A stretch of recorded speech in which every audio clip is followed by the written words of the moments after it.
La Révolution américaine n'était pas seulement un conflit entre nations, c'était une querelle familiale au sein de l'Empire britannique.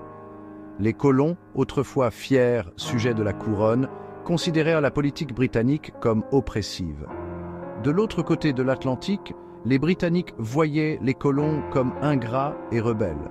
L'immense distance géographique rendait la communication lente et peu fiable, aggravant les malentendus. Les colons chérissaient l'autonomie gouvernementale, tandis que la Grande-Bretagne les considérait comme une extension du royaume. Les différences sociales et culturelles ont empoisonné davantage la relation. Ce sentiment de supériorité culturelle a engendré du ressentiment des deux côtés. Les graines de la Révolution ont été semées après la guerre de 7 ans, qui a laissé la Grande-Bretagne avec une dette colossale. La guerre, bien qu'elle ait étendu l'Empire britannique, a coûté cher en termes financiers. Pour rembourser cette dette, la Grande-Bretagne a cherché à obtenir plus de revenus de ses colonies américaines. Les dirigeants britanniques ont estimé que les colonies devaient contribuer davantage au coût de leur propre défense. Cela a conduit à des mesures qui ont suscité résistance et ressentiment en Amérique. Les colons, qui avaient déjà leur propre système de taxation, voyaient ces nouvelles taxes comme une ingérence injustifiée. La guerre a épuisé le trésor britannique, forçant l'imposition de nouvelles taxes et réglementations sur les colonies. Les colons étaient de plus en plus frustrés par ce qu'ils percevaient comme une exploitation économique. La loi sur le sucre, qui imposait des taxes sur le sucre et d'autres marchandises importées, et la loi sur le timbre, qui exigeait que de nombreux documents imprimés portent un timbre fiscal, ont été perçus comme des atteintes aux droits des colons. Ces lois ont touché presque tous les aspects de la vie coloniale. Les colons se sont opposés à l'imposition sans représentation au Parlement. Ils croyaient fermement que sans représentation directe, ces taxes étaient illégitimes. Ce principe est devenu un cri de ralliement pour la résistance. Pas de taxation sans représentation est devenu le slogan qui unissait les colons dans leur lutte contre les politiques britanniques. Le mouvement croissant pour l'indépendance était alimenté par ces griefs. Les colons ont commencé à s'organiser, à tenir des assemblées et à former des milices, préparant le terrain pour une rupture définitive avec la Grande-Bretagne. La déclaration d'indépendance, rédigée quelques années plus tard, serait l'aboutissement de ces tensions croissantes. La relation entre la Grande-Bretagne et ses colonies américaines était complexe, marquée par des moments de coopération, mais aussi de tensions croissantes. Les colons américains, tout en reconnaissant l'autorité britannique, cherchaient à préserver leur liberté et leurs droits. Les suites de la guerre de 7 ans ont mis à rude épreuve ce lien, exacerbant les tensions existantes. Les tentatives britanniques d'exercer un plus grand contrôle se sont heurtées à la résistance des colons, qui voyaient ces mesures comme une atteinte à leur autonomie. Les Britanniques considéraient que les colonies existaient pour le bénéfice de la mère patrie, imposant des lois et des taxes sans consultation. Cependant, les colons ont développé leur propre identité et leurs propres aspirations, s'irritant de plus en plus des politiques britanniques perçues comme injustes. Le Stamp Act Congress a marqué un tournant, affirmant les droits des colonies et rejetant les taxes imposées sans représentation. Cet acte d'unité a signalé la force croissante du mouvement de résistance, unissant les colons dans leur quête de justice et d'autonomie. Les colons ont commencé à organiser des protestations plus structurées, distribuant des pamphlets et tenant des discours publics pour rallier le soutien. La formation de milices coloniales et la préparation à un éventuel conflit ont montré la détermination des colons à défendre leurs droits. En réponse, les Britanniques ont renforcé leur présence militaire, espérant écraser la résistance naissante. Mais les colons, déterminés et organisés, ont continué à planifier et à résister, posant les bases d'un mouvement révolutionnaire. Le cri de « pas d'imposition sans représentation » résumait l'indignation des colons. Ils s'opposaient aux lois votées par un parlement où ils n'avaient pas voix au chapitre. Le Stamp Act a été perçu comme une attaque contre la liberté d'expression et la presse. La réponse britannique a été un mélange de concessions et de coercition. Le Stamp Act a été abrogé, mais le Declaratory Act affirmait le droit du Parlement de légiférer. La question de la représentation restait non résolue, alimentant de nouvelles tensions. La Révolution américaine a abouti à l'impensable, la perte des précieuses colonies américaines de la Grande-Bretagne. La reddition britannique à Yorktown en 1781 a été accueillie avec incrédulité. Cette perte a brisé l'illusion de l'invincibilité britannique. Les retombées économiques ont été importantes, mais non catastrophiques. La révolution industrielle a fourni de nouvelles sources de richesse. Cette perte a forcé la Grande-Bretagne à affronter les conséquences de ses politiques impériales. Les leçons de la Révolution américaine ont façonné la politique britannique pendant des générations. La perte des colonies américaines a marqué un tournant dans l'histoire impériale britannique. La Grande-Bretagne s'est adaptée et a évolué en se concentrant sur l'Asie. La Compagnie britannique des Indes orientales a étendu son pouvoir en Inde. L'Inde est devenue un marché lucratif et une source de matières premières. La Grande-Bretagne a affirmé un plus grand contrôle sur la Compagnie des Indes orientales. L'expansion s'est poursuivie en Asie du Sud-Est, en Chine et en Australie. Ce changement a été motivé par la recherche de nouveaux marchés et de ressources stratégiques. La Révolution américaine a forcé la Grande-Bretagne à adapter ses stratégies impériales. L'Empire britannique s'est davantage concentré sur le monde entier. L'ère victorienne a mis l'accent sur la mission civilisatrice de l'Empire. L'exemple américain a inspiré d'autres colonies à lutter pour leur indépendance. L'Empire britannique a semé par inadvertance les graines de son propre déclin. Les idéaux de liberté et d'autodétermination se sont répandus dans le monde entier. L'héritage de la Révolution continue d'inspirer les réformateurs et les révolutionnaires. La Révolution américaine témoigne de la puissance des idées, de la détermination et du courage des individus ordinaires qui se sont levés pour défendre leurs droits et leurs libertés, et de l'esprit de ceux qui luttent pour la liberté. Ces hommes et femmes ont risqué tout ce qu'ils avaient pour un avenir meilleur, un avenir où la liberté et la justice prévaudraient. Elle nous rappelle que même les empires les plus puissants ne sont pas invincibles. Les batailles acharnées et les sacrifices consentis ont montré que la détermination et l'unité peuvent renverser les forces les plus redoutables. L'héritage de la Révolution s'étend bien au-delà de l'Amérique du Nord. Les idéaux de liberté et de démocratie ont inspiré des mouvements à travers le monde, influençant des révolutions et des réformes dans de nombreux pays. Elle sert de mise en garde contre les dangers de l'orgueil démesuré. Les dirigeants britanniques, aveuglés par leur propre puissance, ont sous-estimé la volonté des colons de se battre pour leur indépendance. L'incapacité de l'Empire britannique à écouter a conduit à la perte de ses colonies. Les protestations et les appels à la justice ont été ignorés, menant à une rupture irréversible. La Révolution nous met au défi de confronter l'injustice et de lutter pour un monde juste. Elle nous rappelle que la quête de la liberté et de l'égalité est un combat perpétuel, nécessitant vigilance et courage. La poursuite de la liberté est une lutte continue, transmise de génération en génération. Chaque génération doit se souvenir des sacrifices passés et s'engager à défendre les valeurs de liberté et de justice pour l'avenir.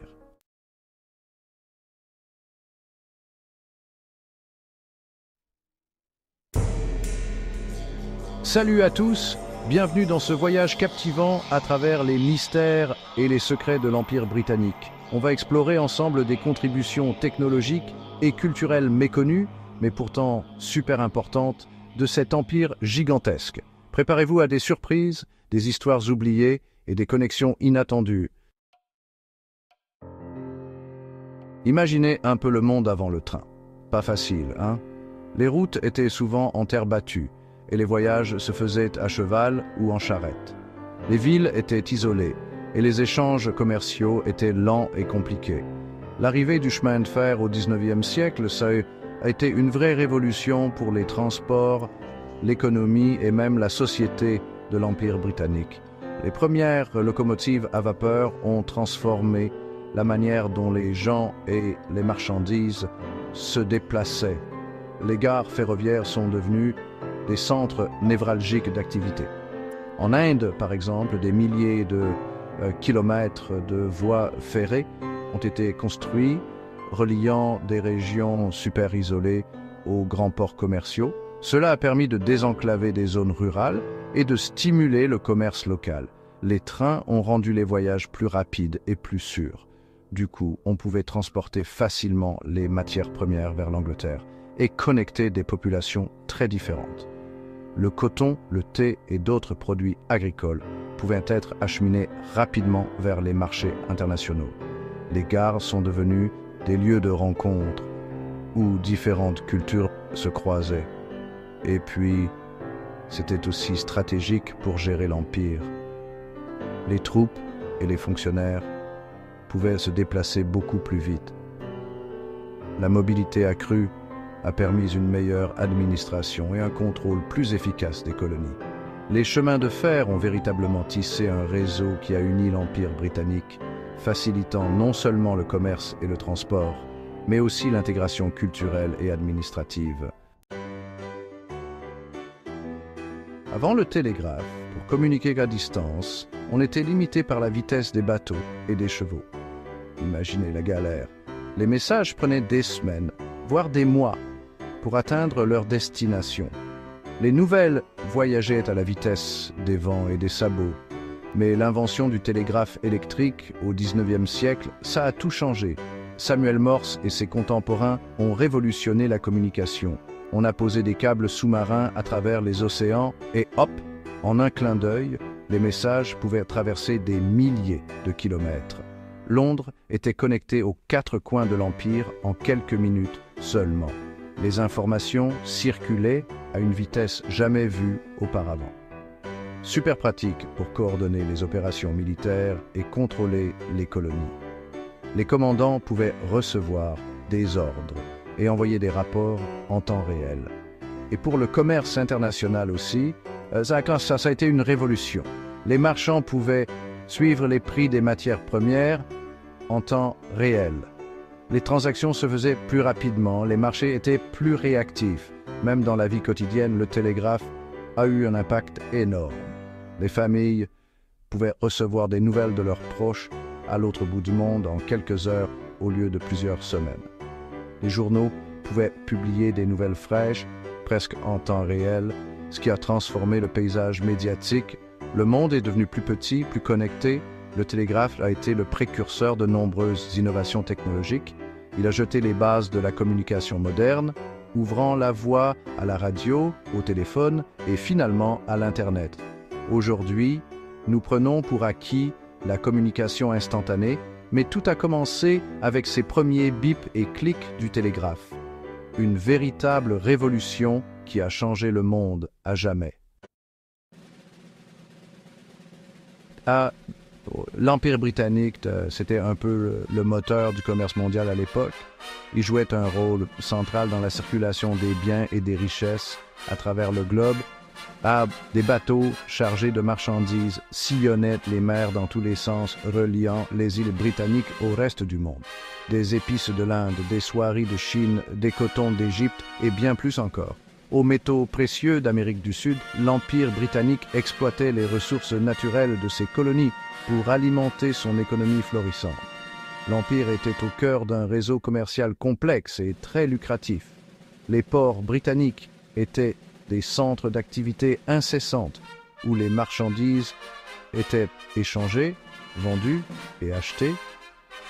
Bien sûr, la Grande-Bretagne s'est enrichie, construisant des banques et des institutions financières puissantes qui existent encore aujourd'hui, mais ça a aussi eu un impact énorme sur l'économie des colonies. Les travailleurs dans les plantations de thé en Inde, les mineurs en Amérique du Sud, tous ont contribué à cette machine économique, malgré les injustices et les inégalités. Ces routes commerciales ont posé les bases du commerce mondial qu'on connaît aujourd'hui. Elles ont créé des liens économiques et culturels qui perdurent encore, influençant la manière dont les nations commercent et interagissent. Tenant de l'Inde à l'Australie, en passant par les Caraïbes, on voit encore aujourd'hui l'influence architecturale de l'Empire britannique partout dans le monde. Des bâtiments gouvernementaux imposants aux gares super élégantes. L'architecture britannique a laissé sa marque. En Inde, par exemple, ils ont mélangé des éléments de l'architecture moghole avec leur propre style, créant quelque chose d'unique. L'influence britannique, on la retrouve aussi dans l'urbanisme, avec les grandes avenues et les jardins publics. Tous ces bâtiments et ces villes, ce sont des témoignages du passé colonial. L'éducation, c'était un élément clé pour l'Empire britannique. Les Britanniques ont mis en place leurs propres systèmes éducatifs dans les colonies pour former une élite locale. Des écoles et des universités ont été créées sur le modèle britannique. Du coup, une élite locale a pu accéder à des opportunités économiques et sociales. Et cet héritage éducatif, on le voit encore aujourd'hui dans plein de pays du Commonwealth. L'anglais, c'est probablement l'héritage le plus visible de l'Empire britannique. Au fur et à mesure que l'Empire grandissait, l'anglais est devenu la langue du commerce, de l'administration et de l'éducation. Dans les colonies, parler anglais, c'était souvent synonyme d'opportunité et de progrès. Aujourd'hui, l'anglais est parlé partout dans le monde, de la science à la diplomatie. C'est un héritage direct de l'Empire. Au XIXe siècle, l'Empire britannique a connu de grandes avancées médicales. Des médecins et des scientifiques britanniques ont fait des découvertes importantes, notamment sur les vaccins et les bactéries. Ces découvertes ont bien sûr bénéficié aux Britanniques, mais elles ont aussi été diffusées dans les colonies. Par exemple, le vaccin contre la variole d'Edward Jenner a été utilisé dans tout l'Empire. Malheureusement, la médecine occidentale était souvent imposée sans respecter les savoirs et les traditions locales. L'expansion de l'Empire britannique a créé un échange culturel énorme entre la Grande-Bretagne et ses colonies. La littérature, la musique, les arts visuels, les traditions britanniques ont influencé les cultures locales, et vice-versa. Des écrivains comme Rudyard Kipling et Joseph Conrad se sont inspirés de leurs expériences coloniales. De nouveaux styles de musique sont apparus, mélangeant les cultures. L'Empire britannique a aussi beaucoup encouragé l'exploration et la découverte géographique. Des explorateurs comme James Cook et David Livingstone ont fait des voyages incroyables, cartographiant des terres inconnues. Ces cartes ont facilité le commerce et la navigation, mais elles ont aussi influencé la vision du monde des Européens. Les histoires de ces explorateurs ont nourri l'imagination du public et donné l'image d'une Grande-Bretagne aventurière. Mais il faut se rappeler que ces explorations ont souvent eu un coût humain très lourd. Voilà, notre voyage à travers les mystères de l'Empire britannique est terminé. Des chemins de fer au télégraphe, en passant par l'anglais et les avancées médicales, l'influence de l'Empire est encore bien présente aujourd'hui. N'oubliez pas de vous abonner pour d'autres vidéos.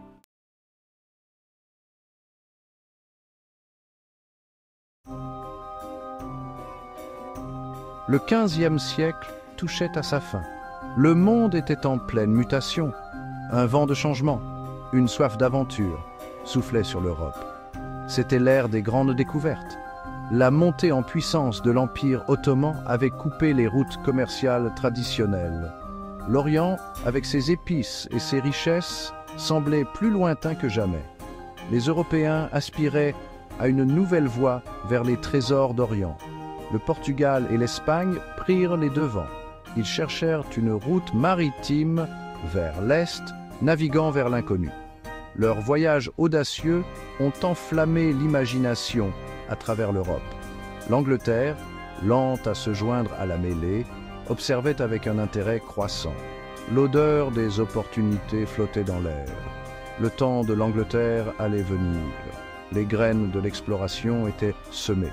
L'Angleterre, elle aussi, allait bientôt prendre la mer, avide de réclamer sa part des trésors du monde.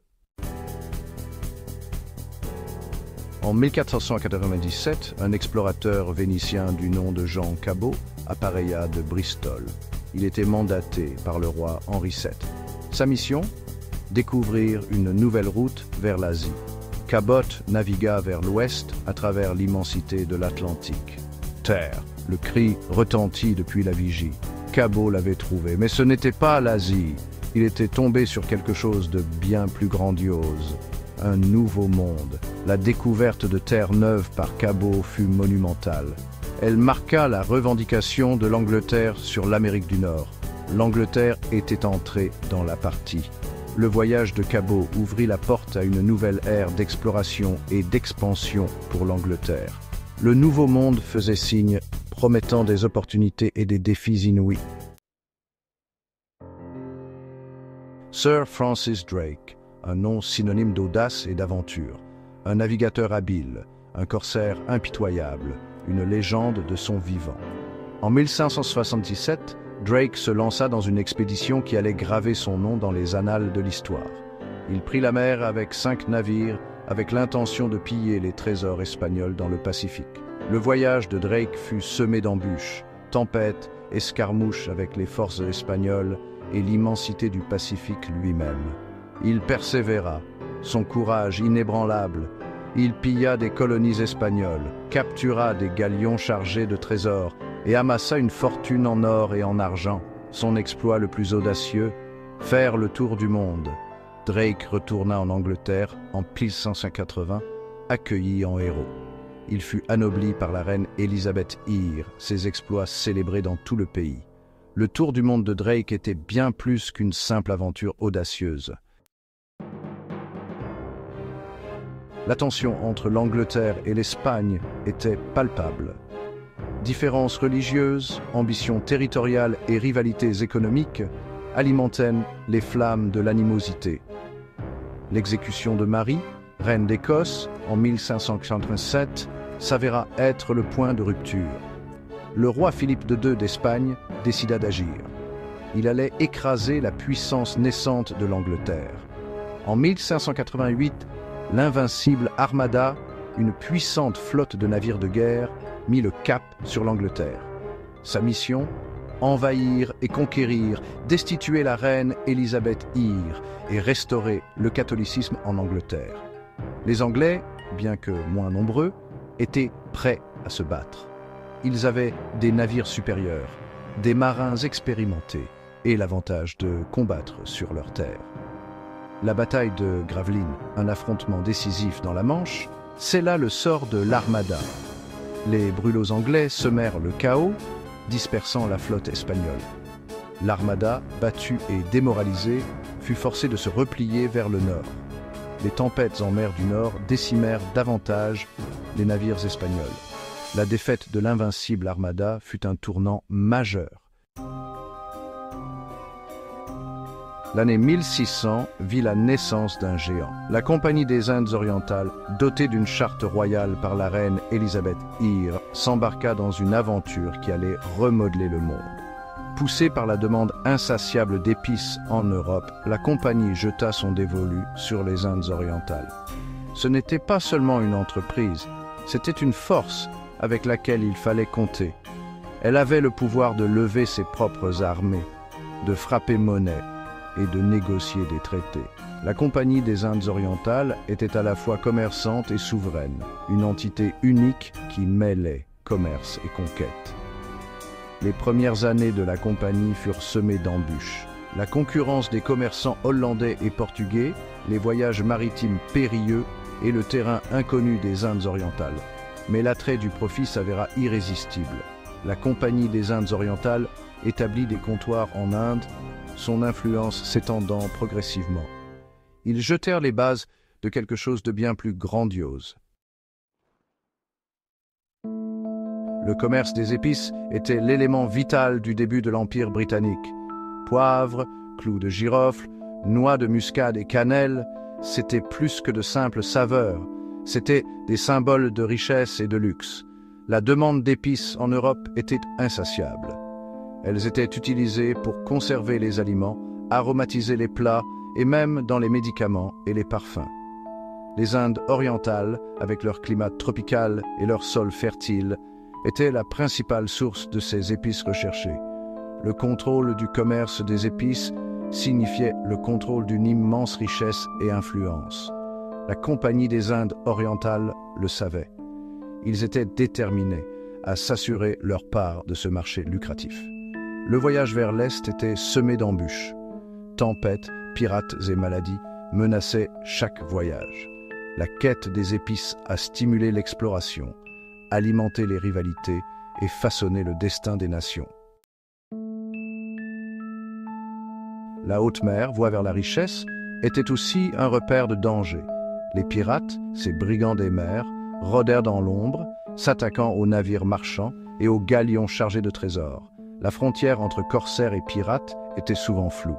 Certains, comme Sir Henry Morgan, opéraient avec l'approbation tacite de la couronne, leur cible étant les navires espagnols chargés de trésors. Les exploits de Morgan dans les Caraïbes étaient légendaires. Il a attaqué des colonies espagnoles, amassé une fortune et gagné à la fois la gloire et l'infamie.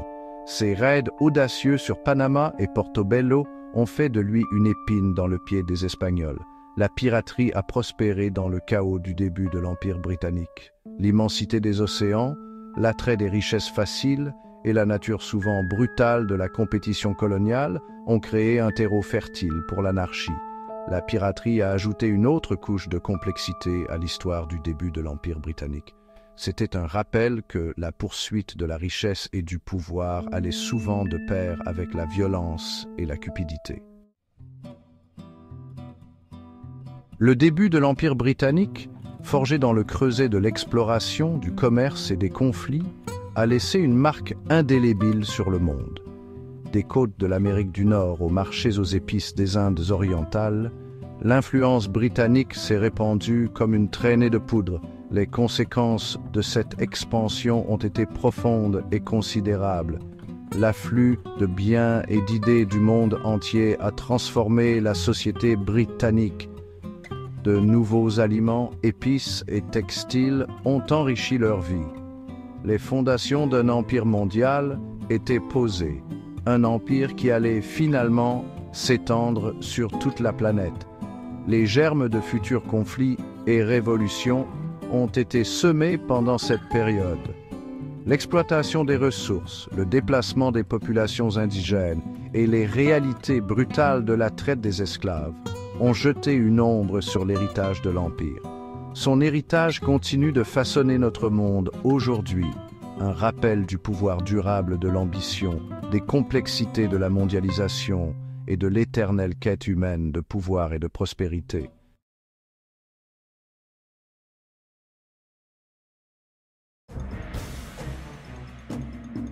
Salut à tous, bienvenue pour un voyage captivant dans le temps. Aujourd'hui, on explore les débuts de l'Empire britannique au XVIIe siècle. Préparez-vous à découvrir des faits étonnants et méconnus, des histoires de courage, mais aussi de conflits. Imaginez un monde sans gratte-ciel, sans voiture, sans le bruit constant de la ville. Un monde où la nature règne en maître, où les paysages sont intacts et où l'air est pur.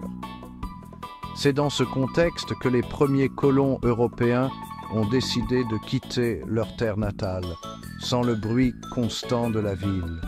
Ils cherchaient un nouveau départ, loin des tumultes et des contraintes de la vie européenne.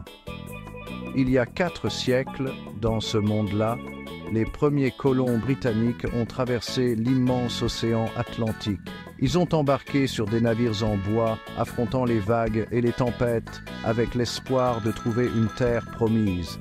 Direction les côtes sauvages et inconnues de l'Amérique du Nord. Une terre mystérieuse, pleine de promesses, mais aussi de dangers. Pourquoi? Un mélange de religion, d'ambition et l'espoir d'échapper à la misère et aux persécutions. Ils fuyaient les guerres, les famines et les persécutions religieuses, rêvant d'un endroit où ils pourraient vivre en paix et prospérer. Ces pionniers ont bravé des dangers incroyables pendant la traversée, tempêtes, maladies, famines. Les conditions à bord étaient terribles, avec des espaces confinés, peu de nourriture et des maladies qui se propageaient rapidement. Et pourtant, ils ont continué, poussés par l'aventure et la promesse d'une vie meilleure. Leur détermination et leur courage étaient sans faille, et chaque jour les rapprochait un peu plus de leurs rêves. Mais l'arrivée en Amérique, c'était loin d'être la fin des problèmes. En débarquant, ils ont découvert un environnement hostile et inconnu. Un environnement hostile, des animaux étranges, des tribus indigènes. La nature était sauvage et imprévisible, et les colons devaient apprendre à s'adapter rapidement. Survivre était un vrai défi. Les hivers étaient rudes, les récoltes incertaines, et les maladies continuaient de faire des ravages. Malgré tout, ces colons ont réussi à s'installer. Ils ont construit des abris rudimentaires, souvent en bois, et ont commencé à cultiver la terre. Ils ont construit des abris, défriché des terres et planté les graines des premières colonies Jamestown, Plymouth, Boston. Ces premières colonies sont devenues les fondations de ce qui allait devenir une nouvelle nation. Des noms qui racontent la lutte et la persévérance. Chaque colonie avait son histoire, ses défis et ses succès. Il fallait apprendre à vivre avec les populations locales et se défendre contre les attaques d'animaux ou d'autres Européens. Les relations avec les tribus indigènes étaient souvent tendues, mais essentielles pour la survie. La vie était dure. Chaque jour apportait son lot de défis et les colons devaient faire preuve de résilience et d'ingéniosité pour survivre. Mais malgré tout, les colonies britanniques ont grandi, avec toujours plus de nouveaux arrivants. Chaque nouvelle vague d'immigrants apportait de nouvelles compétences, de nouvelles idées et de nouvelles espérances. Elles se sont étendues le long de la côte, créant les fondations d'une nouvelle société. Une société qui allait évoluer, se développer et finalement donner naissance à une nouvelle nation, les États-Unis d'Amérique. Pendant que les colonies s'installaient en Amérique, l'Angleterre traversait une période très agitée. Les colons cherchaient à bâtir une nouvelle vie loin des troubles européens. Mais les échos de la tourmente anglaise résonnaient même de l'autre côté de l'Atlantique. Le XVIIe siècle, c'est une époque de grands changements politiques et religieux. Les tensions entre les différentes factions religieuses et les luttes pour le pouvoir redéfinissaient le paysage politique de l'Angleterre. Au centre de tout ça, Charles Ier, un roi qui croyait dur comme fer au pouvoir divin des monarques. Il pensait que son droit de régner venait directement de Dieu, ce qui le mettait en conflit direct avec ceux qui voulaient limiter son autorité. Le problème, des tensions de plus en plus fortes avec le Parlement. Les membres du Parlement voulaient plus de pouvoir et de contrôle sur les décisions du roi, ce qui créait un climat de méfiance et de conflit. Charles Ier ne voulait rien lâcher. Il voulait imposer des taxes sans leur accord. Et ça a mis le feu aux poudres. Les taxes étaient un point de friction majeur, car elles affectaient directement la population et l'économie. En 1642, c'est la guerre civile. Les tensions accumulées ont finalement éclaté en un conflit ouvert, divisant le pays en deux camps opposés.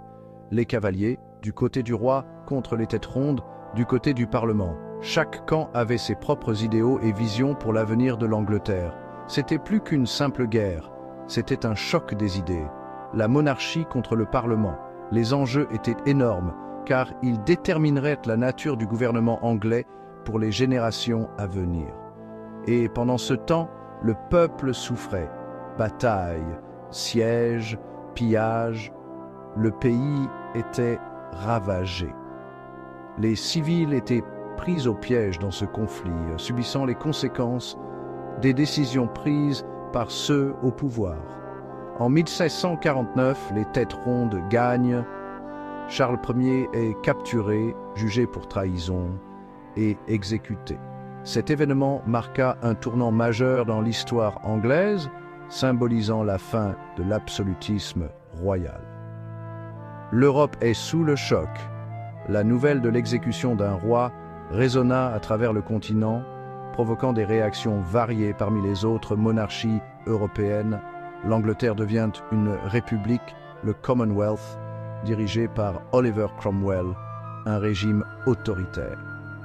Cromwell imposa des réformes strictes et gouverna avec une main de fer, cherchant à stabiliser le pays après des années de guerre. Après la mort de Cromwell, en 1658, c'est le désordre. Sans son leadership, le Commonwealth se désintégra rapidement, laissant un vide de pouvoir et une nation en quête de stabilité. En 1660, retour de la monarchie avec Charles II. Le peuple, fatigué des troubles, accueillit ce retour avec soulagement, espérant un retour à la normalité et à la paix. La guerre civile a tout changé. Les structures sociales, politiques et économiques de l'Angleterre furent transformées à jamais. Fini le pouvoir absolu du roi, place à une monarchie constitutionnelle. Le Parlement avait désormais un rôle central, garantissant que le pouvoir du roi serait limité et partagé, posant les bases de la démocratie moderne en Angleterre. L'Angleterre se remettait à peine de la guerre civile qu'un autre drame commençait. La traite négrière transatlantique. Cette période de reconstruction et de réorganisation a vu l'émergence de nouvelles opportunités économiques, mais aussi de terribles injustices. La société anglaise, en quête de stabilité et de prospérité, a tourné son regard vers l'outre-mer, où les colonies les promettaient des richesses incommensurables. Un commerce triangulaire entre l'Europe, l'Afrique et l'Amérique. Ce réseau complexe de routes maritimes a permis aux nations européennes de s'enrichir considérablement, mais à un coût humain dévastateur. Les navires partaient d'Europe chargés de marchandises, telles que des armes, de l'alcool et des textiles, destinés à être échangés en Afrique contre des esclaves. Une des entreprises les plus rentables, mais aussi les plus horribles de l'histoire. Pourquoi ? Parce qu'elle reposait sur l'exploitation brutale et inhumaine de millions de personnes. Les profits générés par la vente des esclaves et les produits des plantations, comme le sucre, le tabac et le coton, ont alimenté les économies européennes et renforcé leur pouvoir colonial. Les plantations en Amérique avaient besoin de main-d'œuvre pas chère. Les colons européens, confrontés à une pénurie de travailleurs, ont rapidement vu dans l'esclavage une solution à leurs problèmes économiques.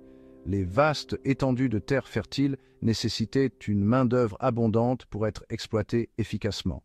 Et les Européens, dont l'Angleterre, ont trouvé une solution terrible, la traite des esclaves.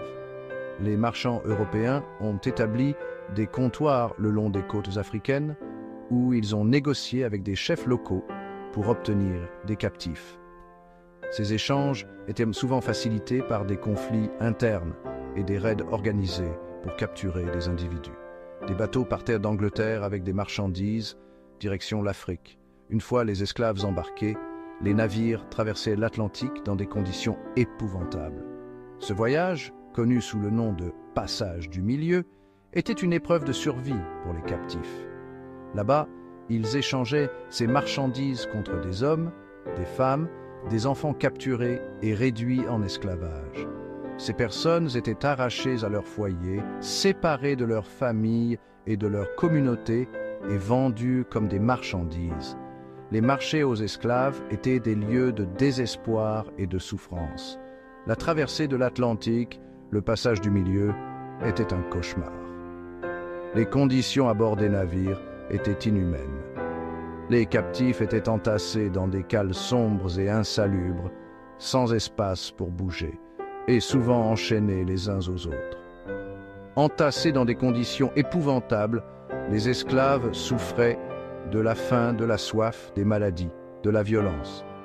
Les taux de mortalité étaient extrêmement élevés, et ceux qui survivaient arrivaient en Amérique dans un état de grande faiblesse. On estime que près de 2 millions d'Africains sont morts pendant ce voyage.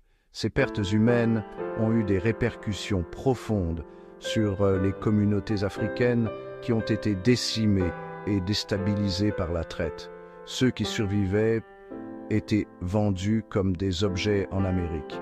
Les enchères publiques étaient des spectacles dégradants où les esclaves étaient inspectés, évalués et achetés par les propriétaires de plantations. Arrachés à leur famille, à leur culture, ils étaient condamnés à une vie d'esclavage dans les plantations. Les conditions de travail étaient extrêmement dures et les esclaves étaient soumis à une discipline sévère et à des punitions brutales. La traite a été une catastrophe pour l'Afrique. Les sociétés africaines ont été profondément affectées par la perte de millions de leurs membres, ce qui a entraîné des déséquilibres démographiques et économiques. Des millions de personnes déportées, des sociétés détruites. Les conséquences de la traite se sont fait sentir pendant des générations, affaiblissant les structures sociales et politiques de nombreuses régions africaines. Mais malgré l'horreur, les esclaves ont résisté. Des révoltes ont éclaté à bord des navires et dans les plantations, et des réseaux de résistance se sont formés pour lutter contre l'oppression. Au XVIIIe siècle, en Angleterre, le mouvement abolitionniste prend de l'ampleur.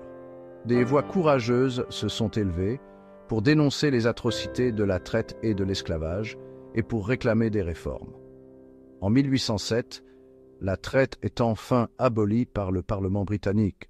Cette décision historique a marqué le début de la fin de la traite négrière transatlantique, bien que l'esclavage lui-même ait perduré encore plusieurs décennies.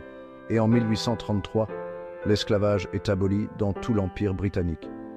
Cette abolition a été le fruit de longues luttes et de sacrifices et a ouvert la voie à une nouvelle ère de liberté et de justice pour les anciens esclaves et leurs descendants. Voilà, notre voyage au cœur du XVIIe siècle britannique est terminé. On a vu les débuts difficiles des colonies américaines, les bouleversements de la guerre civile et l'horreur de la traite négrière. N'oubliez pas de vous abonner pour d'autres vidéos d'histoire. À bientôt!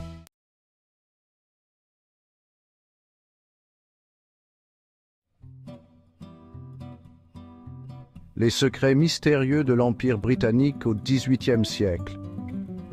Bienvenue, chers spectateurs, dans un royaume où les vrilles de l'histoire sont depuis longtemps entrelacées, obscurcissant des secrets encore incompris. L'Empire britannique au XVIIIe siècle, une époque de puissance immense, d'expansion mondiale et, comme nous le découvrirons, d'intentions cachées.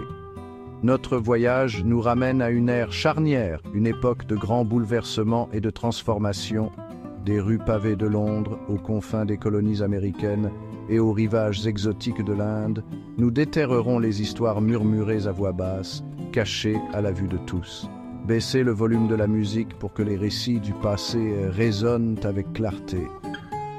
Aventurons-nous donc dans ce monde captivant, où les échos des empires murmurent encore leurs secrets à ceux qui les écoutent attentivement. Au début du XVIIIe siècle, le paysage politique des îles britanniques était aussi fragmenté qu'un miroir brisé. L'Angleterre, l'Écosse et le pays de Galles, bien que géographiquement proches, conservaient leurs propres identités, leurs propres ambitions. L'année 1707 marqua un tournant. C'est alors que les actes d'union furent adoptés, fusionnant les couronnes d'Angleterre et d'Écosse, donnant naissance au royaume de Grande-Bretagne. Cette union, cependant, n'était pas une simple histoire d'amour, c'était un mariage de raison, motivé par des manœuvres politiques et des aspirations économiques. L'élite écossaise, voyez-vous, était alléchée par les promesses de commerce et de prospérité, l'accès au vaste réseau colonial de l'Angleterre. Les Anglais, quant à eux, cherchaient à sécuriser leurs frontières nord et à neutraliser une menace potentielle d'une Écosse agitée. Mais comme pour toute union, il y a eu des compromis, des concessions et, oserais-je dire, des manipulations. Le peuple écossais, en particulier les Highlanders, nourrissait de profondes réserves, son identité culturelle semblant en jeu. Cette tension, ce délicat équilibre entre unité et autonomie, allait jeter une longue ombre sur la Grande-Bretagne nouvellement formée. Elle allait alimenter le ressentiment, déclencher des rébellions et finalement façonner le destin de l'Empire lui-même. Ainsi, des cendres des royaumes fragmentés, une nouvelle puissance émergea, une puissance avide d'expansion, de domination sur la scène mondiale. Mais à quel prix? Voilà, mes amis, une question que nous continuerons d'explorer. De l'autre côté de l'immense étendue de l'océan Atlantique, un nouveau monde faisait signe. Les colonies américaines, ces avant-postes naissants de l'ambition britannique, étaient pleines de promesses, regorgeant de ressources, du moins en apparence. Le XVIIIe siècle a été témoin d'une soif inextinguible de terre, d'expansion vers l'ouest. Les colons, poussés par un puissant mélange d'opportunités et d'avarice, se sont aventurés plus loin dans la nature sauvage, empiétant sur les terres ancestrales des tribus amérindiennes. Mais cette expansion, mes amis, n'était pas un phénomène organique. Elle était orchestrée, manipulée par de puissantes forces opérant dans l'ombre. L'industrie du tabac en plein essor, alimentée par les demandes insatiables des marchés européens, nécessitait de vastes étendues de terres, des terres qui ont été impitoyablement saisies à leurs propriétaires légitimes. Et qui a le plus profité de cet insatiable accaparement des terres? L'élite fortunée, les propriétaires de plantations, les princes marchands qui tiraient les ficelles depuis leurs opulentes demeures de l'autre côté de l'océan. Ils amassèrent des fortunes tandis que les populations indigènes étaient systématiquement déplacées, leur culture décimée. Mais les graines du mécontentement étaient semées. Les colons, bien qu'impatients de participer à cette expansion vers l'ouest, s'irritaient du joug du mercantilisme britannique, un système conçu pour canaliser les richesses vers la mère patrie. La scène était prête, mes amis, pour une confrontation dramatique, un affrontement entre colonies et empire, une lutte pour la liberté et l'autodétermination. La Révolution américaine, bien qu'à des décennies de distance, projetait déjà sa longue ombre. Chapitre 3. La guerre de 7 ans et ses effets en Inde. La guerre de 7 ans, de 1756 à 1763, a eu des conséquences profondes pour l'Inde. La Grande-Bretagne et la France se disputèrent la domination. La Compagnie des Indes orientales a exploité les divisions indiennes. Elle a installé des dirigeants fantoches et manipulé les conflits locaux. Le traité de Paris de 1763 a cédé de vastes territoires à la Grande-Bretagne. L'exploitation des ressources et la répression brutale ont conduit à une lutte pour l'indépendance. Chapitre 4. Le début de la révolution industrielle et ses effets sur le monde. Pendant que les empires s'affrontaient et que les colonies se débattaient contre leurs chaînes, un autre type de révolution se préparait au cœur même de la Grande-Bretagne. La révolution industrielle, une période de progrès technologique sans précédent, était sur le point de transformer le monde tel que nous le connaissons. Dans les villes animées d'Angleterre, une nouvelle génération d'inventeurs et d'entrepreneurs a émergé. Des hommes comme James Watt, avec sa machine à vapeur révolutionnaire, et Richard Arkwright, le père du système d'usine, ont exploité le pouvoir de l'innovation pour remodeler le tissu même de la société. Mais cette révolution, comme celles qui l'ont précédée, n'a pas été sans son côté obscur. L'essor des usines, ces mastodontes de l'industrie, a conduit à l'exploitation des travailleurs, y compris des femmes et des enfants, qui travaillaient de longues heures dans des conditions dangereuses pour des salaires maigres. La demande insatiable de matières premières a alimenté l'expansion des empires, la course aux ressources atteignant les 4 coins du globe. La révolution industrielle, malgré tous ses progrès, a servi à exacerber les inégalités existantes, creusant le fossé entre les nantis et les démunis. Et pourtant, au milieu de la crasse et de l'exploitation, il y avait une lueur d'espoir. Les mêmes technologies qui ont alimenté la révolution industrielle ont également donné naissance à de nouvelles idées, à de nouvelles façons de penser le monde. Le mouvement ouvrier, la lutte pour les droits des travailleurs, la notion même de justice sociale, tout cela était également le produit de cette époque tumultueuse. La révolution industrielle, à sa manière, a préparé le terrain pour le monde moderne, avec toutes ses complexités et ses contradictions.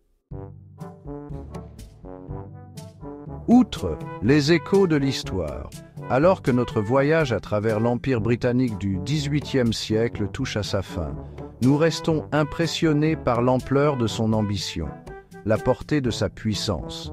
Mais nous sommes également conscients du coût de ce pouvoir, du bilan humain exigé dans sa poursuite. Les secrets que nous avons découverts, les intentions cachées, révélées, nous rappellent que l'histoire n'est pas un simple récit de progrès et d'illumination. C'est une tapisserie complexe tissée d'ambition et de cupidité, d'innovation et d'exploitation. Merci de vous être joints à nous pour explorer les secrets cachés de l'Empire britannique. Que cela nous rappelle que les échos du passé continuent de façonner notre présent et qu'en comprenant notre histoire, nous pouvons mieux relever les défis de l'avenir. Restez à l'écoute pour d'autres mystères historiques intrigants.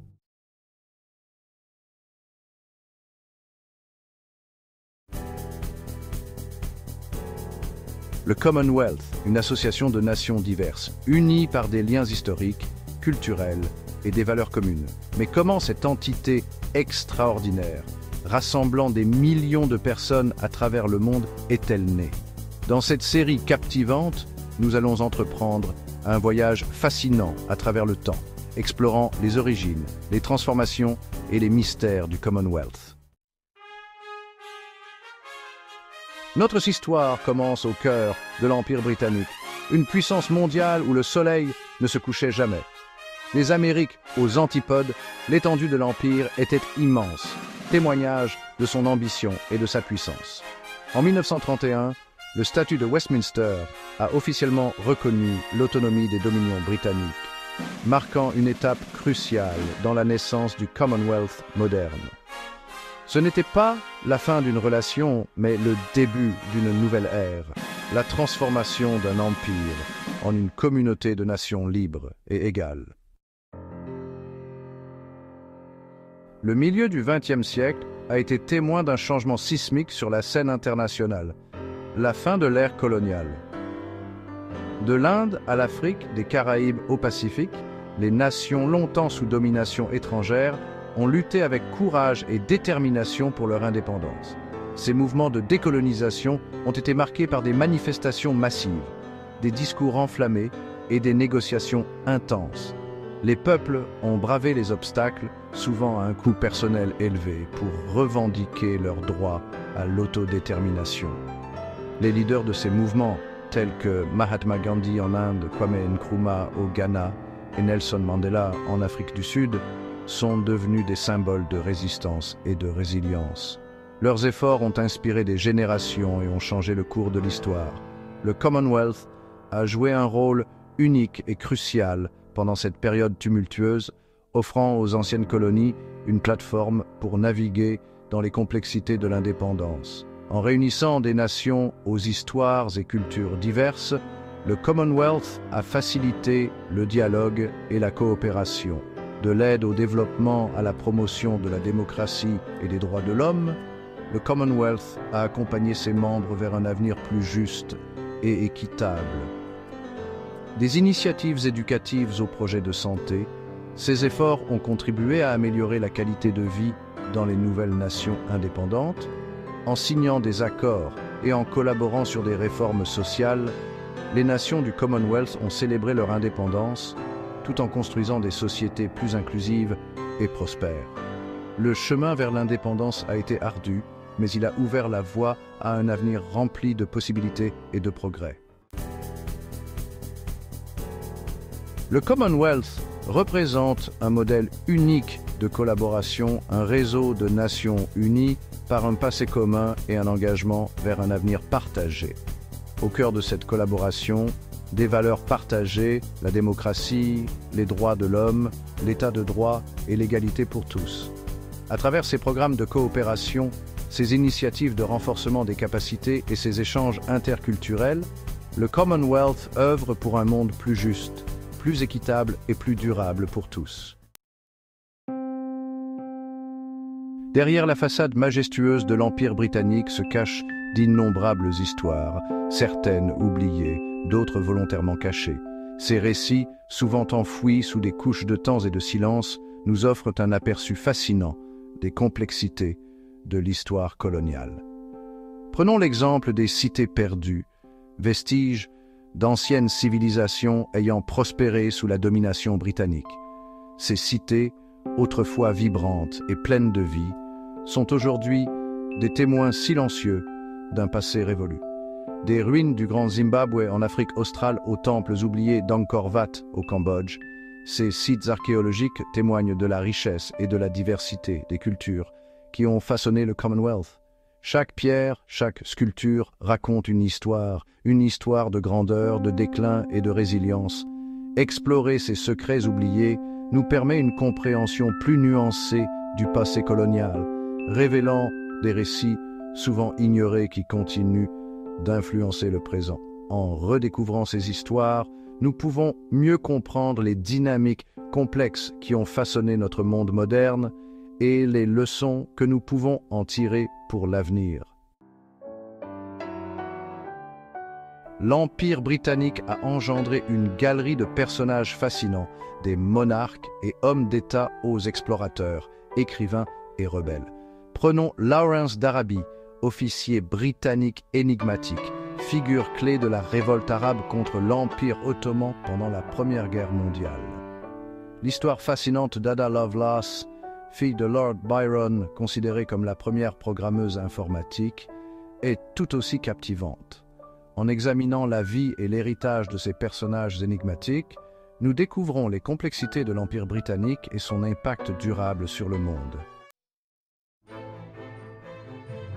Des jungles d'Afrique aux îles lointaines du Pacifique, l'ancien empire britannique regorge de trésors cachés, des artefacts anciens aux merveilles naturelles époustouflantes. Prenons les joyaux de la couronne britannique, symboles étincelants de la monarchie. Les merveilles naturelles du Commonwealth sont tout aussi impressionnantes. Les chutes Victoria en Zambie et au Zimbabwe, la grande barrière de corail en Australie. Explorer ces trésors nous permet d'apprécier la richesse et la diversité du Commonwealth et l'importance de les préserver pour les générations futures. L'histoire de l'Empire britannique est souvent racontée du point de vue des vainqueurs, ceux qui ont imposé leur domination sur des terres lointaines et des peuples divers. Cependant, il est crucial de se souvenir que la domination coloniale n'a jamais été acceptée sans résistance. Partout où les Britanniques ont étendu leur empire, ils ont rencontré une opposition farouche. Des révoltes armées à la désobéissance civile, les peuples colonisés ont lutté sans relâche pour leur liberté. Ces luttes ont pris de nombreuses formes, allant des batailles sanglantes aux mouvements pacifiques. La mutinerie indienne de 1857, aussi appelée Première Guerre d'indépendance indienne, est un exemple marquant. Cet événement a été un tournant majeur dans l'histoire de la résistance coloniale. Ces actes de résistance, petits et grands, ont façonné l'histoire et ouvert la voie à la fin de l'Empire et à l'émergence de nations indépendantes. Chaque acte de défiance a contribué à la chute de l'Empire et à la naissance de nouvelles nations souveraines, marquant la fin d'une ère et le début d'une autre. Le grand jeu, lutte d'influence et d'espionnage entre l'Empire britannique et l'Empire russe en Asie centrale au XIXe siècle, a engendré un réseau complexe d'alliances secrètes et d'intrigues diplomatiques. L'alliance entre les Britanniques et les Gurkhas du Népal est particulièrement intrigante. Réputés pour leur bravoure, les Gurkhas sont devenus une force indispensable de l'armée britannique. Examiner ces alliances secrètes nous éclaire sur les rouages de la politique impériale et leur héritage sur le monde actuel. L'Empire britannique a disparu, mais son héritage façonne encore notre monde. Des frontières aux langues, des systèmes juridiques aux institutions politiques, son empreinte est omniprésente. La diffusion de l'anglais est un héritage majeur. Le Commonwealth, forum de dialogue et de coopération, offre une plateforme pour relever les défis mondiaux et promouvoir la paix et la compréhension mutuelle. Notre voyage à travers l'histoire du Commonwealth nous montre que cette organisation est à la croisée des chemins. Avec son réseau de nations, ses valeurs partagées et son histoire commune, le Commonwealth peut jouer un rôle majeur dans la construction d'un avenir plus juste et durable pour tous. Regardons vers l'avenir en nous souvenant des leçons du passé et œuvrons pour un monde où la coopération et le respect mutuel l'emportent sur les divisions et les préjugés.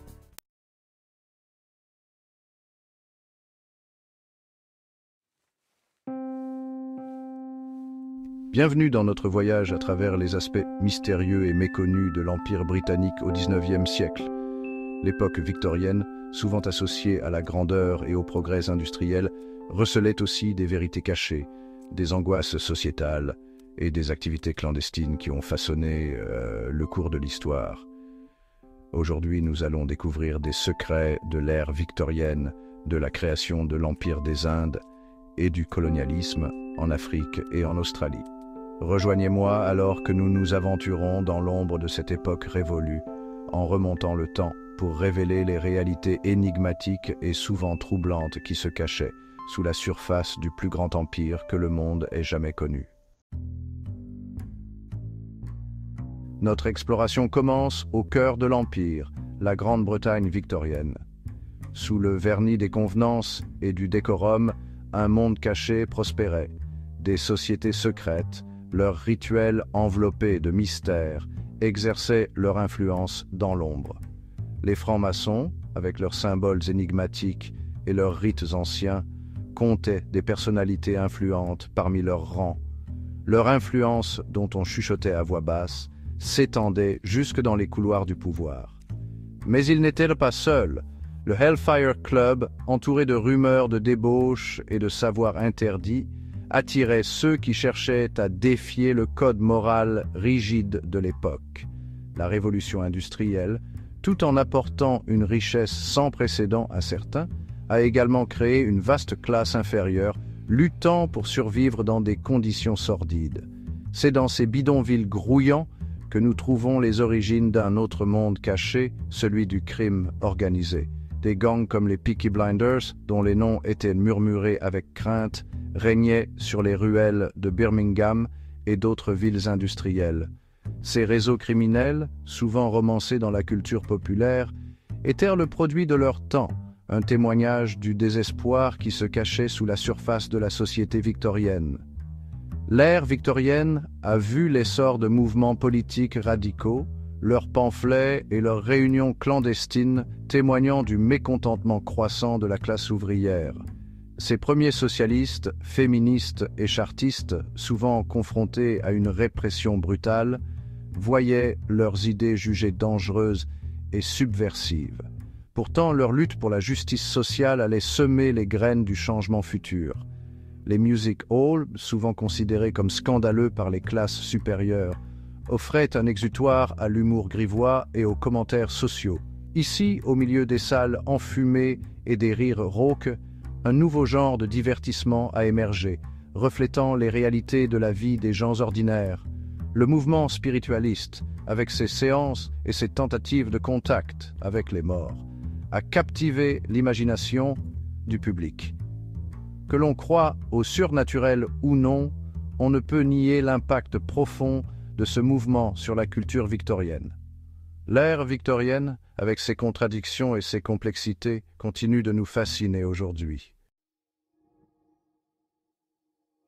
Alors que le soleil entamait son ascension quotidienne, projetant ses rayons dorés sur le sous-continent indien, il illuminait non seulement une terre aux couleurs vibrantes et aux traditions anciennes, mais aussi la toile complexe du contrôle britannique qui en était venu à définir la vie en Inde.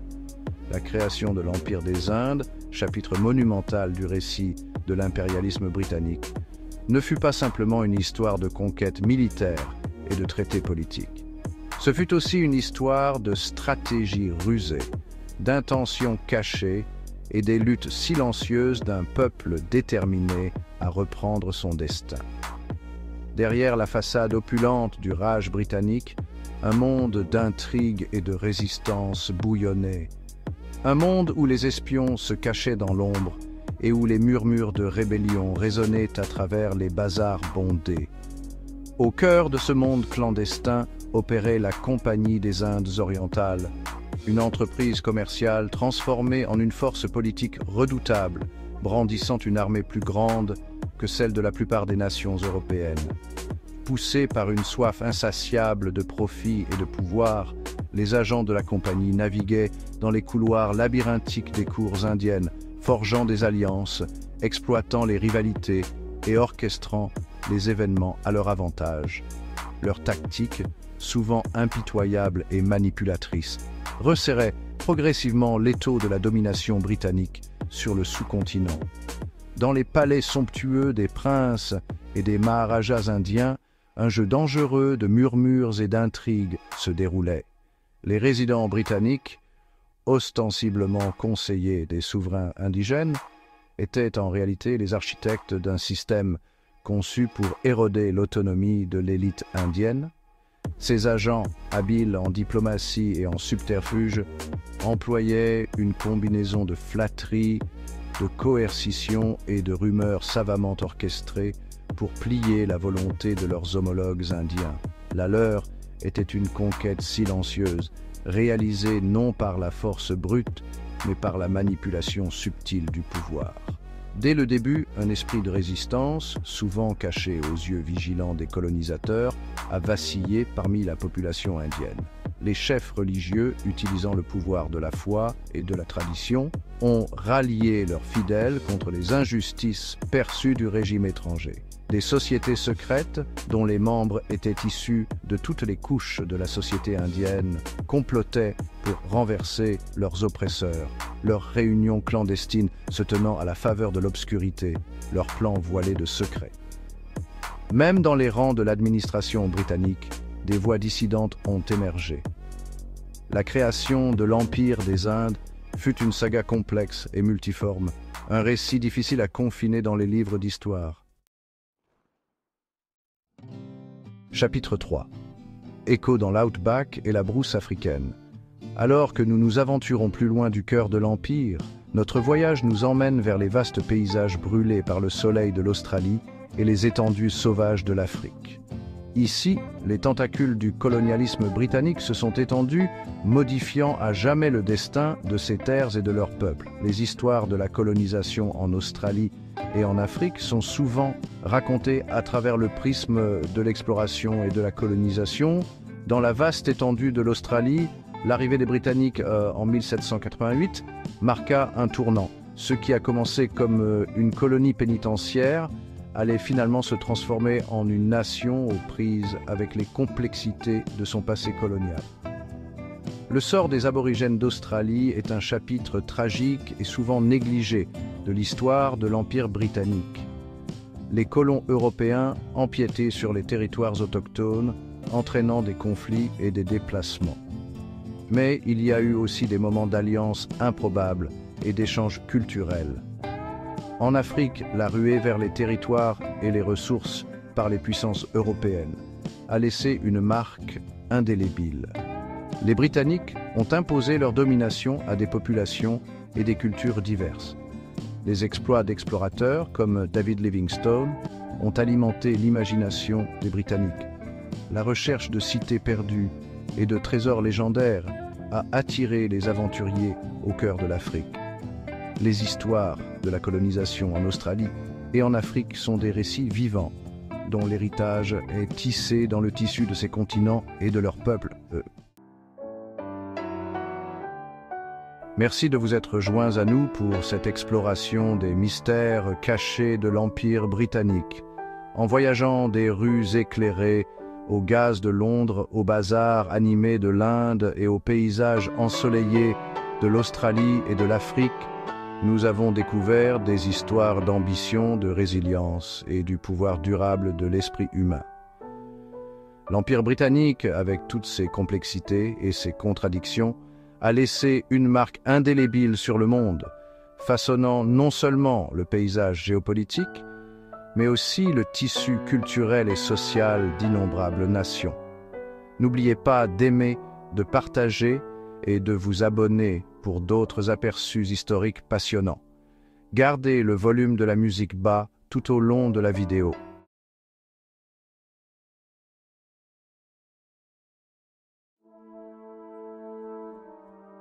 Bienvenue dans cette exploration fascinante des secrets, parfois méconnus, de la décolonisation de l'Empire britannique.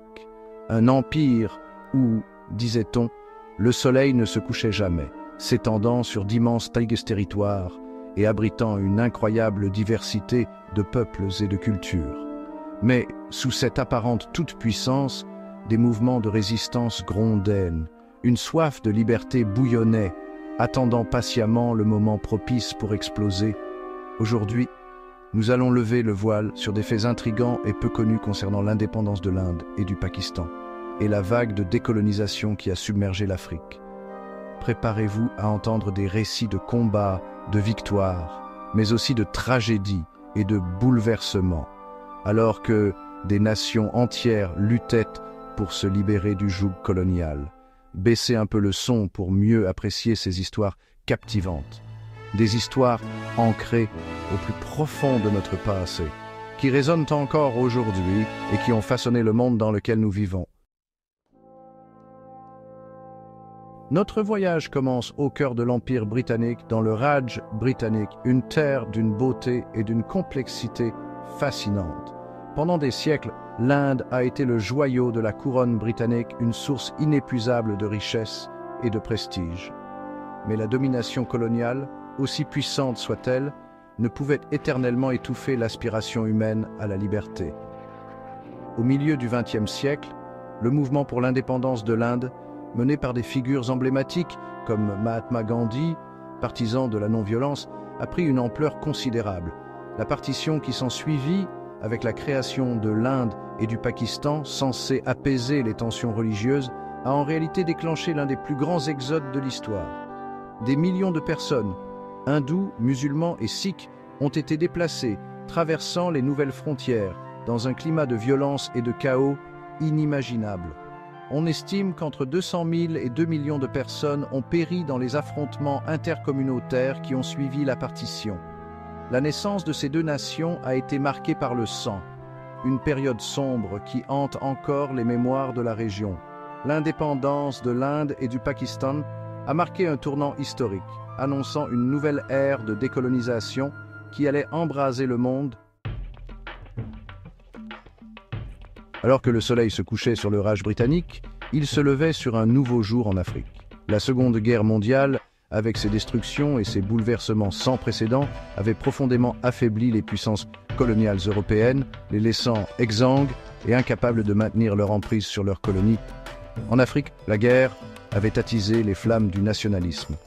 Les Africains, ayant combattu pour la liberté de leurs colonisateurs, aspiraient de plus en plus à la même liberté chez eux. Tout était prêt pour une lutte anticoloniale qui allait redessiner la carte politique du continent. Du Ghana à l'Algérie, de la Zambie au Kenya, des mouvements d'indépendance ont émergé, chacun avec ses propres leaders, ses propres défis et ses propres victoires. La lutte a pris des formes diverses, des manifestations pacifiques et des campagnes de désobéissance civile aux guérillas et aux conflits armés. Le chemin vers l'indépendance fut rarement facile. Souvent, les puissances coloniales se sont accrochées au pouvoir, réprimant brutalement les mouvements d'indépendance. Mais un à un, les pays africains ont brisé les chaînes du colonialisme et ont pris leur place en tant que nation indépendante sur la scène internationale. Chapitre 3. Le soulèvement des Mau-Mau. Au cœur de cette lutte titanesque pour la liberté, une histoire se distingue, un témoignage de la brutalité du colonialisme et de la résistance acharnée de ceux qui luttaient pour leur libération. L'histoire de la révolte des Mau Mau au Kenya. Au début des années 1950, le Kenya, avec ses paysages magnifiques et sa faune diversifiée, était fermement sous le contrôle britannique. Mais sous cette apparente tranquillité, le ressentiment contre l'injustice foncière et l'oppression coloniale grandissait. Les Kikuyu, le plus grand groupe ethnique du Kenya, avaient été spoliés de leurs terres ancestrales et contraints de vivre dans des réserves surpeuplées. Refusant de subir plus longtemps cette injustice, un mouvement de résistance est né, les Mau Mau. Les Mau Mau, une guérilla principalement composée de combattants Kikuyu, ont lancé une campagne contre le gouvernement colonial, ciblant les fermes européennes et les postes de police. La réponse britannique fut rapide et brutale. En 1963, le Kenya a finalement obtenu son indépendance, une victoire majeure pour le mouvement anticolonial en Afrique. Chapitre 4. Écho de la solidarité. La conférence de Bandung.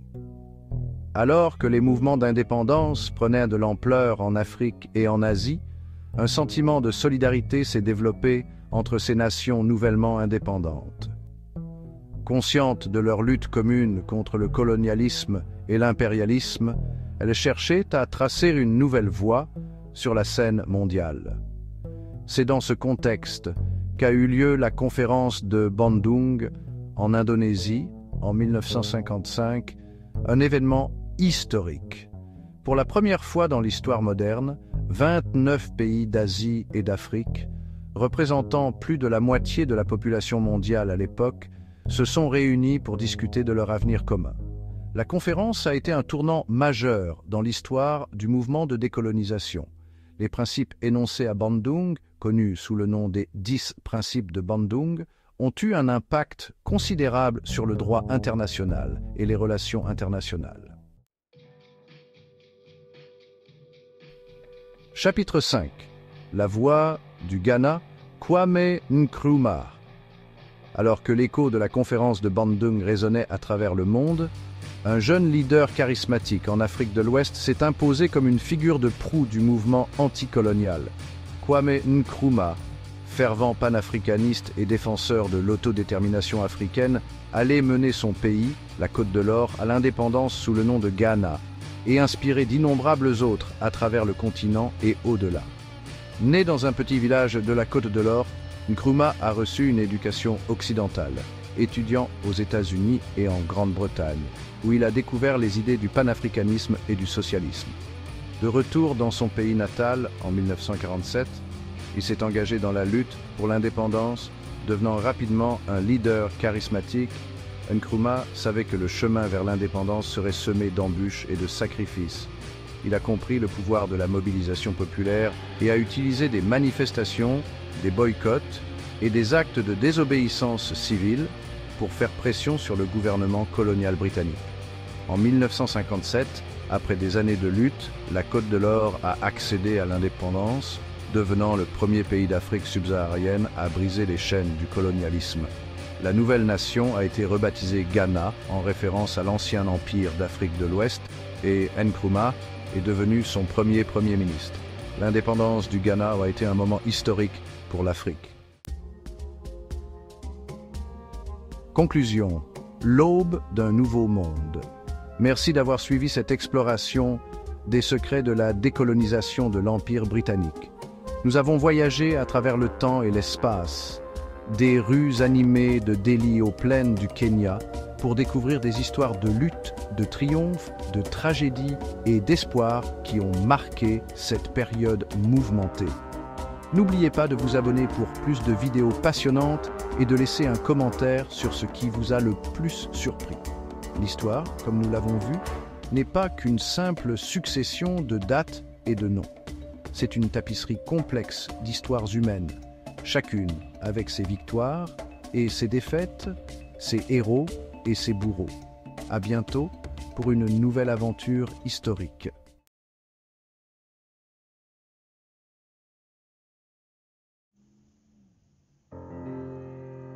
Bienvenue à tous dans cette exploration captivante des influences héritées de l'Empire britannique.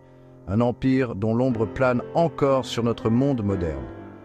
Un empire colossal qui, à son apogée, couvrait près d'un quart de la planète, s'étendant sur tous les continents et régnait sur plus de 400 millions d'individus, influençant des cultures, des langues et des systèmes politiques. Aujourd'hui, on part à la découverte de faits méconnus, d'anecdotes surprenantes sur l'impact de cet empire sur notre monde actuel, des traces visibles et invisibles.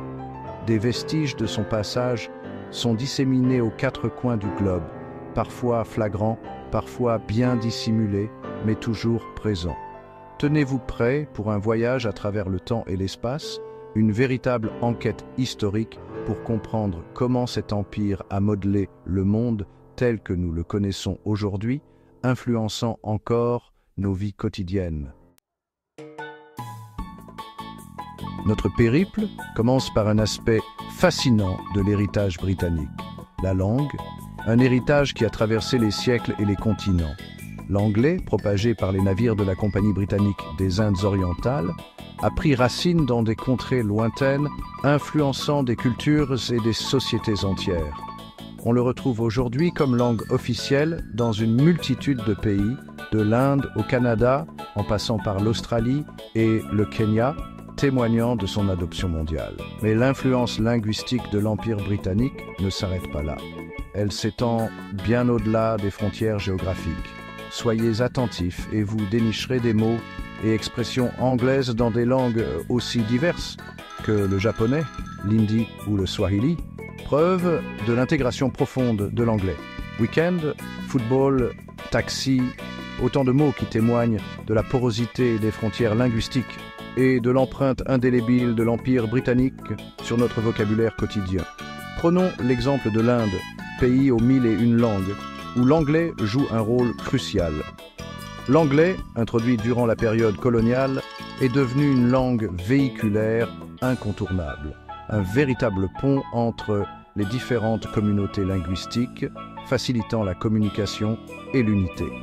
Il s'est imprégné des sonorités et expressions locales, donnant naissance à des variantes de l'anglais, comme l'anglais indien, qui reflète la richesse culturelle du pays.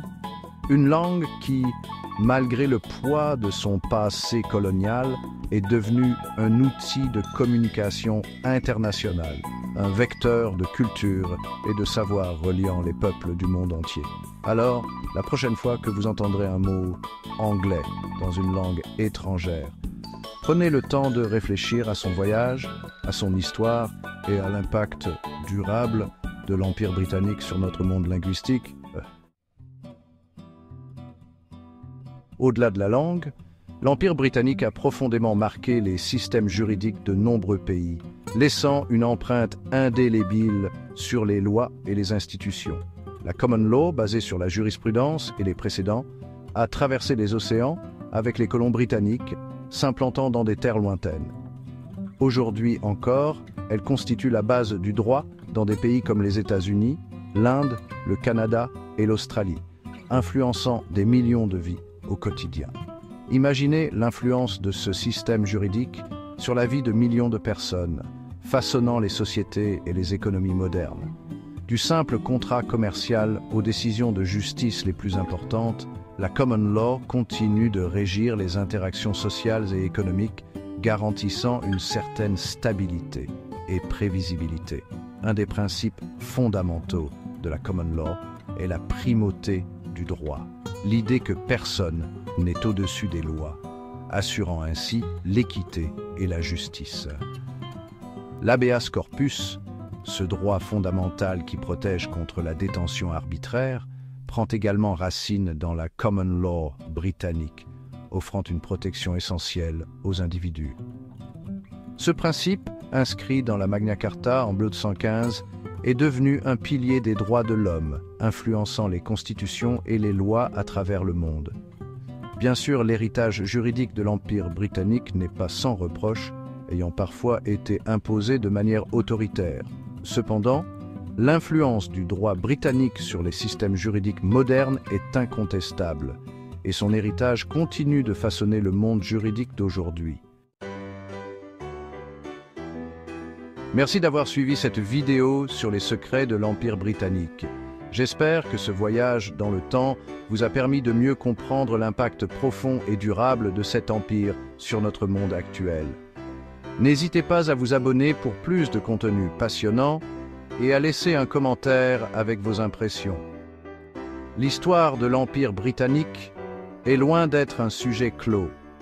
C'est un domaine de recherche captivant qui continue de susciter débats et interrogations. À bientôt pour une nouvelle exploration historique.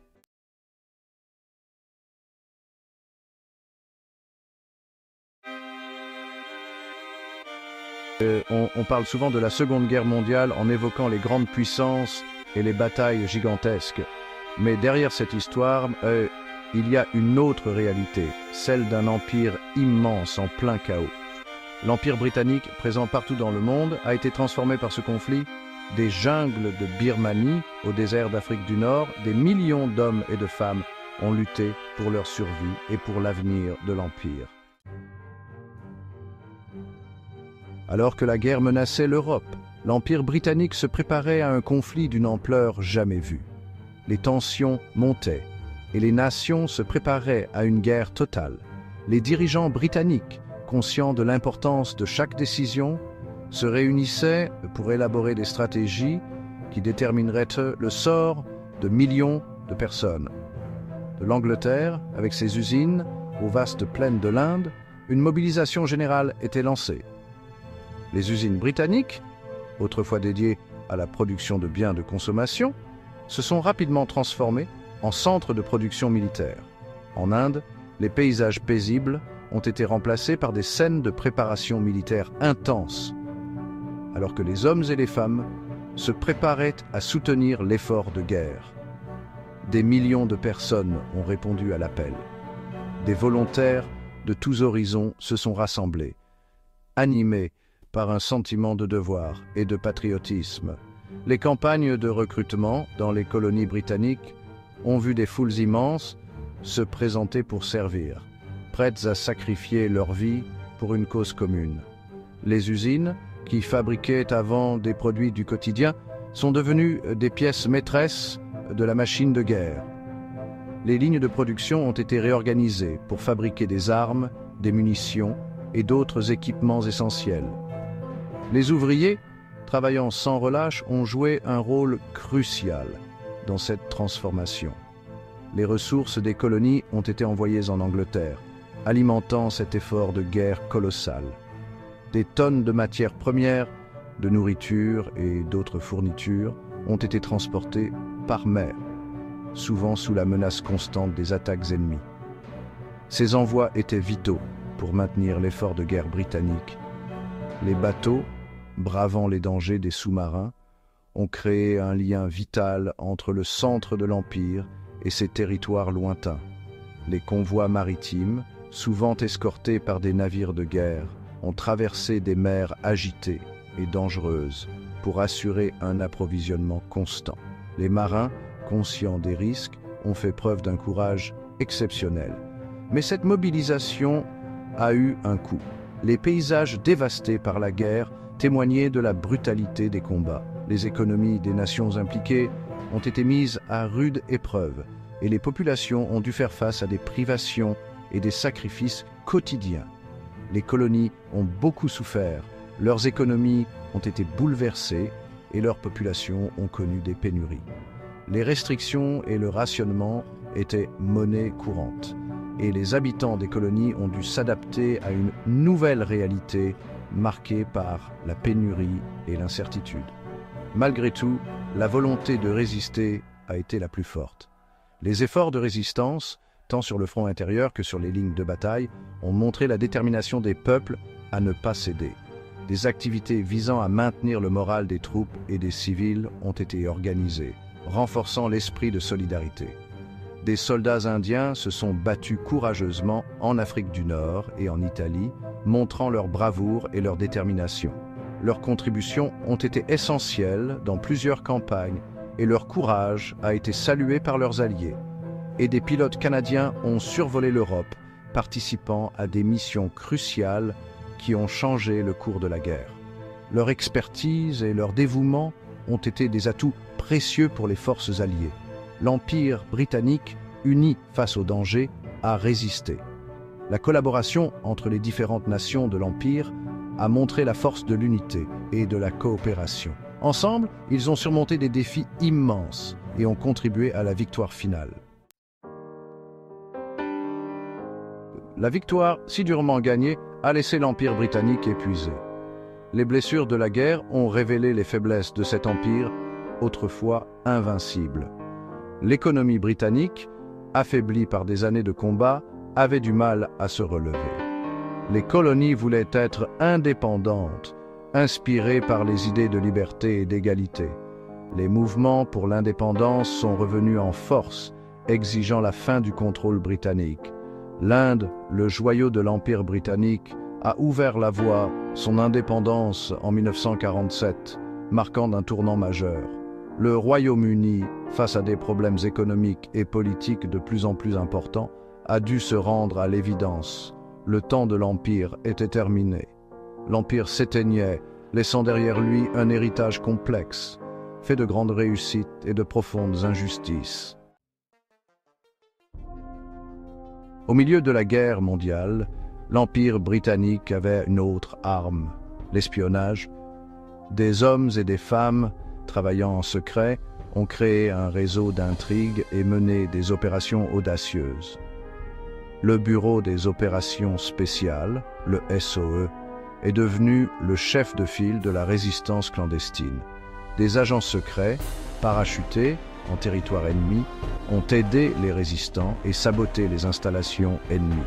Les opérations secrètes ont permis de décoder les messages allemands et de donner des informations cruciales aux Alliés. Des héros inconnus dont les actions ont contribué à la victoire finale. Ces opérations ont influencé le cours de la guerre et marqué à jamais l'histoire de l'espionnage. Loin des combats en Europe, la guerre a eu un impact considérable sur les sociétés coloniales. Les colonies, bien que géographiquement éloignées des champs de bataille européens, ont été profondément affectées par le conflit mondial. Des millions d'hommes et de femmes, venus de tout l'Empire, ont rejoint l'armée britannique. Ils ont été recrutés par le biais de campagnes intensives, souvent sous la pression ou par nécessité économique. Des soldats indiens se sont battus avec courage en Afrique du Nord et en Italie, affrontant des conditions de combat difficiles et des environnements hostiles. Leur bravoure sur le champ de bataille a été largement reconnue, tandis que des troupes africaines ont participé à la libération de l'Europe. Ces soldats ont joué un rôle crucial dans plusieurs campagnes militaires, contribuant de manière significative à la défaite des forces de l'Axe. Leur courage et leur sacrifice ont été essentiels à la victoire des Alliés. Les soldats coloniaux ont été décorés pour leur bravoure et leur participation a été célébrée lors de nombreuses parades et cérémonies. Pourtant, la participation des colonies à la guerre a été marquée par des contradictions et des injustices. Malgré leur contribution, les soldats coloniaux étaient souvent traités comme des citoyens de seconde classe. Les soldats des colonies étaient souvent victimes de discrimination et vivaient dans des conditions difficiles. Ils étaient logés dans des camps séparés et recevaient des rations inférieures à celles de leurs homologues européens. La guerre a aussi eu un impact économique important sur les colonies, avec une surexploitation de leurs ressources naturelles. Les industries locales ont été réorientées pour soutenir l'effort de guerre, souvent au détriment des besoins locaux, avec une surexploitation de leurs ressources naturelles. Les mines et les plantations ont été poussées à leurs limites, et les travailleurs coloniaux ont été soumis à des conditions de travail extrêmement dures. Ces injustices ont renforcé les mouvements pour l'indépendance qui ont grandi après la guerre. Les expériences de guerre ont galvanisé les aspirations à l'autodétermination et à la liberté, qui ont grandi après la guerre. Les colonies ont commencé à revendiquer leur indépendance et de nombreux pays ont finalement obtenu leur liberté dans les années qui ont suivi la fin du conflit. L'héritage de la guerre dans les colonies est donc mitigé, un mélange de fierté, de sacrifice et de rancœur. Les souvenirs de bravoure et de camaraderie sont entachés par les souvenirs de discrimination et d'injustice, laissant un héritage complexe et ambivalent. La Seconde Guerre mondiale a accéléré la fin de l'Empire britannique. Ce conflit mondial a non seulement épuisé les ressources économiques et militaires du Royaume-Uni, mais il a également ébranlé la confiance en la domination coloniale. Les mouvements pour l'indépendance, portés par les idées de liberté et d'égalité, sont devenus plus forts. Inspirés par les idéaux de la démocratie et des droits de l'homme, les peuples colonisés ont commencé à revendiquer leur droit à l'autodétermination. L'Inde, joyau de la couronne britannique, a mené la marche vers l'indépendance. Le mouvement pour l'indépendance de l'Inde a été un exemple éclatant de la lutte contre l'oppression coloniale. Gandhi, symbole de la résistance pacifique, a inspiré tout un pays. Par ses actions non violentes et ses discours passionnés, il a mobilisé des millions de personnes pour la cause de la liberté. La séparation de l'Inde en 1947, créant l'Inde et le Pakistan, a été un événement bouleversant. Cette partition a entraîné des déplacements massifs de population et des violences intercommunautaires, marquant profondément l'histoire de la région. Ailleurs dans l'Empire, d'autres colonies ont suivi le mouvement, réclamant leur indépendance. En Afrique, en Asie et dans les Caraïbes, les peuples colonisés ont lutté pour se libérer du joug colonial. Le Royaume-Uni, affaibli par la guerre, a dû accepter la réalité. L'époque de l'Empire était terminée. La reconstruction de l'Europe et les pressions internationales ont également joué un rôle crucial dans ce changement. Le monde entrait dans une nouvelle ère, avec l'apparition de nouveaux pays et de nouveaux défis. La création de l'Organisation des Nations Unies a symbolisé l'espoir d'un avenir plus pacifique et coopératif. La décolonisation, bien que nécessaire, a souvent été un processus difficile, marqué par des conflits et des inégalités persistantes. Les nouvelles nations ont dû faire face à des défis économiques, politiques et sociaux considérables, cherchant à construire leur identité et leur place dans le monde. L'histoire de l'Empire britannique pendant la Seconde Guerre mondiale est une histoire de courage, de sacrifice et de résistance. Mais c'est aussi une histoire d'injustice et de contradiction. Aujourd'hui, alors que nous essayons de construire un monde plus juste, il est important de se souvenir de cette histoire et de travailler à la réconciliation.